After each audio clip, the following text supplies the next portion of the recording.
والدین کے ساتھ احسان کرنا بہت عظیم نیکی ہے۔ عبداللہ بن مسعود کہتے ہیں ایک شخص نے نبی صلی اللہ علیہ وسلم سے پوچھا کون سا عمل سب سے افضل ہے؟ آپ نے فرمایا وقت پر نماز پڑھنا اور والدین کے ساتھ نیکی کرنا،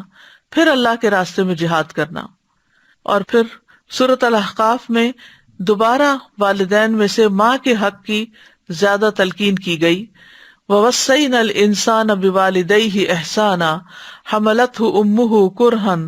وَوَضَعَتْهُ كُرْهًا وَحَمْلُهُ وَفِصَالُهُ 30 شهرا حَتَّى إِذَا بَلَغَ أَشُدَّهُ وَبَلَغَ 40 سَنَةً قَالَ رَبِّ أَوْزِعْنِي أَنْ أَشْكُرَ نِعْمَتَكَ الَّتِي أَنْعَمْتَ عَلَيَّ وَعَلَى وَالِدَيَّ وَأَنْ أَعْمَلَ صَالِحًا تَرْضَاهُ وَأَصْلِحْ لِي فِي ذُرِّيَّتِي إِنِّي تُبْتُ إِلَيْكَ وَإِنِّي مِنَ الْمُسْلِمِينَ۔ اور ہم نے انسان کو اس کے ماں باپ کے ساتھ نیکی کرنے کی تاکید کی۔ اس کی ماں نے اسے ناگواری کی حالت میں اٹھائے رکھا اور اسے ناگواری کی حالت میں جنم دیا، اور اس کے حمل اور اس کے دودھ چھڑانے کی مدت 30 مہینے ہے، یہاں تک کہ جب وہ اپنی پوری قوت کو پہنچا اور 40 برس کو پہنچ گیا تو اس نے کہا اے میرے رب مجھے توفیق دے کہ میں تیری اس نعمت کا شکر ادا کروں جو تو نے مجھ پر اور میرے ماں باپ پر انعام کی ہے،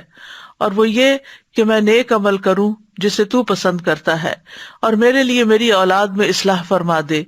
بے شک میں نے تیری طرف توبہ کی اور بے شک میں حکم ماننے والوں میں سے ہوں۔ یہاں خاص طور پر 40 سال کا ذکر اس لیے کیا کہ اس عمر میں انسان عموماً خود ماں باپ میں سے کوئی والد یا والدہ بن چکے ہوتے ہیں، اور جب ان کی اولاد آگے سے نافرمانی کرتی ہے تو پھر ان کو احساس ہوتا ہے کہ ہم نے اپنے والدین کے ساتھ کیا سلوک کیا تھا۔ تو اس طرح پھر وہ اپنے ماں باپ کے ساتھ احسان کرنے کے ساتھ ساتھ ان کے لیے دعا بھی کرتا ہے اور اپنی اولاد کی ہدایت کی دعا بھی کرتا ہے۔